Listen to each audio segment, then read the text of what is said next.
jungle swim, and picnic time.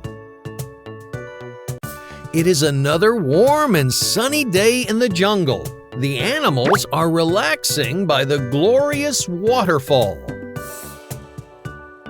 Jerry Giraffe stands in the water.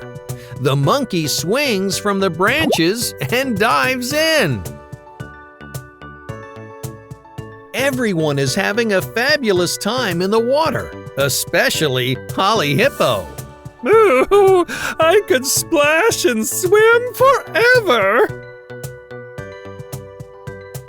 Holly watches as the others begin to get out of the water, drying off in their fluffy towels. I'm never getting out.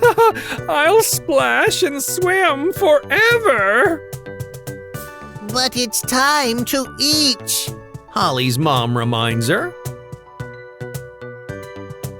I'm not hungry.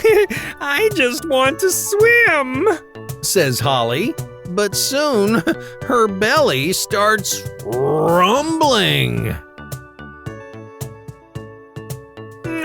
Okay, I'm really hungry now.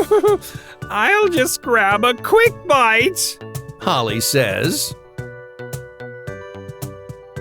You can swim again now, says Holly's mom a while later. Not yet, Mom. I had fun. But I'll sleep now.